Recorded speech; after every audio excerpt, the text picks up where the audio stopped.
Bueno, profesor, hay muchos temas, muy difícil para usted, dice la señora Ceniciorcia. Que es mucho tema, que eso es difícil sí en teología. Pero en literofilosofía nada es imposible. Y vamos a explicarle esto, queridos estudiantes, para poder entender el Jesús sin corona y la María sin corona y la metafísica. Pero ¿qué es metafísica? Más allá de lo físico, después que se muere se te pueden decir de todo. Bueno, en ese sentido la literofilosofía te va a explicar. Bueno, profesor, vadelo pues. Bueno, aquí lo que queremos hablar es que muchas veces se mueren los ríos y mueren los hombres grandes. Por ejemplo, es necesario morir para resucitar. Bolívar y el río Magdalena estaban enfermos. Bolívar murió y el río Magdalena a veces se muere en parte, se seca a veces, pero ahí está. Queremos decir esto porque este hombre estuvo con usted, Eddie Muriel, estuvo con usted, profesor Robinson Ferreira, en la regional de Quito, sí se llamaba Guillermo Tedio. Y Guillermo Tedio dice en uno apartes en cuanto a los resúmenes que en la margen del río moribundo iba la imagen de un Bolívar. Era Bolívar realmente la imagen que dejó. Paralelo a un río Magdalena cenagoso, acentuando una de las obsesiones temáticas incluso del mismo García Márquez, un escritor. ¿Cuál es la de la muerte? ¿Cuál es la del muerto vivo que recorre toda su obra narrativa de Márquez y que dice de Bolívar que el Bolívar que bajaba por el río Magdalena es un cadáver agrietado por la tuberculosis y los males morales y las penas que ni siquiera puede lograr que la compañía del Comodoro Elbers le concediera un buque de vapor para viajar desde Honda hasta la costa y tiene que conformarse con el viaje en champán, es decir, un ataúd flotante. Ahí viajó Bolívar en el río enfermo, igual que él cuando tuvo la tuberculosis. Entonces nosotros podemos ver que sí existe un Jesús sin corona y una María campesina sin corona. ¿No es ese el hijo del carpintero? Quiere decir que tenía un arte, que no sería a una clase social alta, que estaba alejado de las vestiduras que se usaban en el Sanedrín, que tenía una túnica que usaba porque era la única que tenía, que le dio su madre, lo cual la va a entender que no era ningún tipo de una alta sociedad, y que su vestidura, tanto la de él como la de María, se distinguían de los demás que formaban el Sanedrín, de la de Caifás, de la alta, que eran vestiduras de lino y lujosas, con cuestiones de oro y todas esas cuestiones, y tenían rayas, mientras su vestidura era blanca totalmente y muchas veces sucia, que ensuciaba en el transcurso de los días y el polvo del desierto. Y también podemos decir que no había ninguna corona. Esa corona llegó en un momento dado en una forma falsa, cuando se levanta la calumnia, que es la que lo lleva a la muerte, cuando se le dice rey. ¿Cómo es eso, profesor? Bueno, haciendo la analogía, vemos que María, la del Falso Testamento, recoge algodón para poder comprarse un vestidito. Es una campesina que queda huérfana y compra un vestidito cada año, dándole la plata a Federico Ferreira para que la comprara en Pica Pica en Barranquilla, una telita de popelina, que era lo que estrenaba. Andaba descalza y se espinaba mientras recogía el algodón. Esta María de la que nos hablan en Jerusalén era una campesina y por lo tanto era una mujer humilde. En ningún momento tiene corona de oro. Eso sucede cuando aparece el imperio bestial de hierro, asimilado a una bestia gigantesca con dientes de hierro y pezuñas de hierro. Ese era el imperio romano. Todavía no se había dividido en dos y que viniera la cuestión de Bizancio y la de Constantinopla y en esas cuestiones. Por lo tanto, podemos decir que hay cosas y sucesos que llevan al hijo de esta campesina María, y que tenía una túnica, pero que después de muerto, las imágenes en las televisiones y en las cuestiones que hablan de resurrección, que tiene que ver con la metafísica, más allá de lo físico, más allá de lo real, más allá de lo social y verdadero, que se diferencia de lo abstracto, lo concreto y lo real, este hombre en ningún momento, sino que es llamado rey en nombre de Yahweh o Yahvé. Fueron los gritos de sus propios seguidores y apóstoles cuando dijeron: bendito el que viene en el nombre de Dios. Se dice Lucas 9, 37 y 38.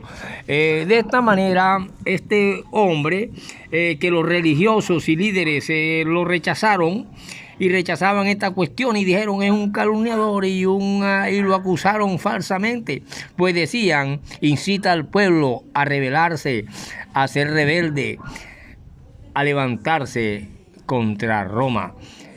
Entonces viene Pilato y es el momento en que le pregunta: ¿tú eres rey? Y él dice: mi reino no es de este mundo. Por eso es que la metafísica dice que después de muerto le colocan ya las vestiduras que tiene la alta sociedad de aquel tiempo, que usaban ya el lino en raya. Ojalá la jugada.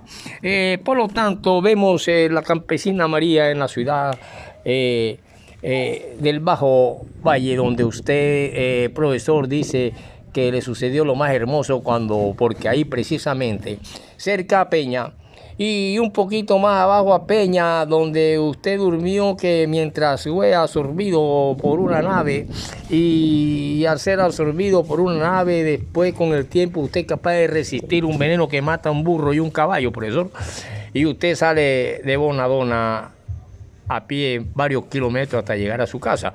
Eso es lo extraño, profesor. Sí, cerquita a 2 casas y a 10 metros de Peña, frente a Epifania, existió Lucho Pepa, que su nombre era Lucho, y tenía una casita de tabla, y ahí en una de las tablas en acuarela pintó un extraño pintor, que una vez llegó ahí, se sentó y pintó en una de las tablas y colocó el nombre El alma del pasado. Y eso se inspiró y fue a ser escrito en el famoso libro Ritus, o el títere de caucho, cuando se habló de democracia. No tenía este hombre en ningún momento corona de oro, sino de espina en crucifixión. La metafísica, que quiere decir que después de muerto, después de lo físico, que es lo que significa metafísica, que lo podemos ver en filosofía de otra manera. Fue coronado rey con oro. Y por eso las imágenes en televisores y cosas nos lo presentan como un rey que cabalga con una corona de oro. Y María, la campesina, también. Pero resulta que María va con 2 planchas de carbón a planchar las camisas blancas con azul de pelotica. Y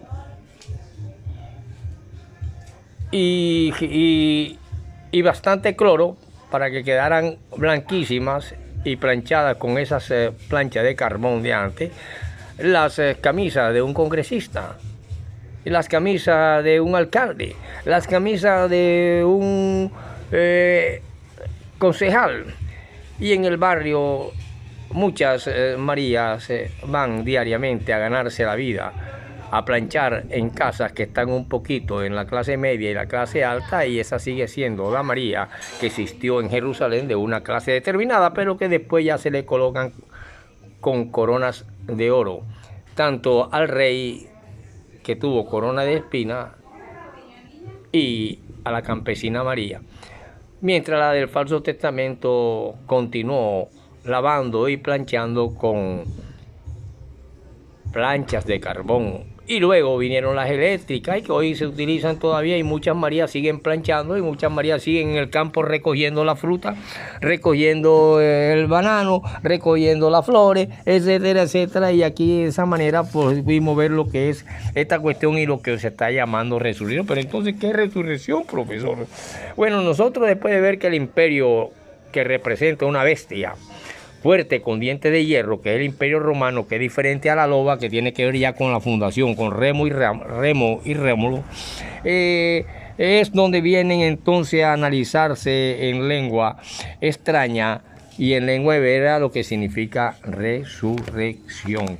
Y para hablar esto de resurrección, es necesario que nosotros entendamos y veamos claramente qué significa esta palabra y poder hablar de ella en la forma de literofilósofos para poder entender el cadáver de un Bolívar en pena, de un Bolívar que baja el río enfermo como un cadáver agrietado por la tuberculosis y los males morales, y que viaja no ya en un barco de vapor que ni siquiera le pudo enviar el Comodoro Elbert, sino que le mandaron un cajón champán, como que era como una especie de un ataúd flotante. Entonces la realidad es una cosa, la metafísica es otra y lo abstracto es otro, y así continúan las cuestiones. Díganos entonces qué es resurrección, profesor. Bueno, hay culturas que hablan de reencarnación, que tienen que ver con volver a vivir. Esta resurrección es algo distinto en la cultura hebrea. Por eso la Biblia hebrea dice así: resurrección son palabras, pero más bien es la palabra griega que significa, que dice o se escribe anastasis, y que significa literalmente levantarse, alzarse, y se emplea con frecuencia en las escrituras griegas y en las escrituras romanas para referirse a la resurrección de los muertos. El apóstol Pablo dijo una vez y citó algunas palabras de las escrituras hebreas cuando habló sobre el profeta Osias allá en el capítulo 13-14, que indican que se abolirá la muerte y se dejará sin poder al Seol, es decir, en hebreo Sheol, y en griego Hades, como está en los libros de Corintios, allá en el 50 y pico, versículo 55, pero más bien del capítulo 14 del libro primera de Corintia, capítulo 15, 54, 55. A mí no me gusta estar citando puntos de esto, pero para que ustedes mismos lo vean. Algunas versiones traducen realmente que esta cuestión que tiene que ver con los muertos y volver a vivir es un término que se lee en la lengua antigua hebrea como Sheol, por lo que nosotros llamamos en el Kalankala tumba, sepultura, hoyo, donde se mete a los que fueron vivos, pero que ahora son muertos debajo de ella, debajo de la arena, y que algún día resucitarán si usted cree en este Señor. Y si no se cree en este Señor, entonces vana la fe, porque lo que se predica es precisamente volver a vivir por medio de la fe en el que coronaron con corona de oro, pero que realmente fueron de espina, llamado Jesucristo, que murió por cada uno de todos los pecadores. Por lo tanto, nosotros, viendo las Escrituras, dicen que es el lugar donde van los muertos. En el Génesis 37-35 y en Revelación o en Apocalipsis 2-6 y en Eclesiastés 9-10 dice acerca de los usos de este término en las escrituras hebreas y lo de su equivalente, aidés, en las escrituras griegas cristianas, y muestran que no se refiere a una sepultura individual, sino a la sepultura de toda la humanidad. Continuaremos en la próxima porque María continúa planchando y recogiendo en el campo algodón y fruta para poder comprarse una tela de popelina para hacerse un vestidito en diciembre, mientras otros despilfarran como Pilato vino y dinero y opulencia, y así el amor al Bajo Valle, cuando se conoció allá a Marta, la que por medio del pintor Rubiano se llegó a conocer al cantante del Binomio de Oro, Rafael Orozco. Y en las tablas de la casa de Lucho quedó grabado el alma del pasado. Nos vemos en la próxima, profesor. Si usted va a resultar, profesor, yo no sé, pero resistí un veneno que mató un burro y un caballo. Yo todavía estoy silbando. Nos vemos.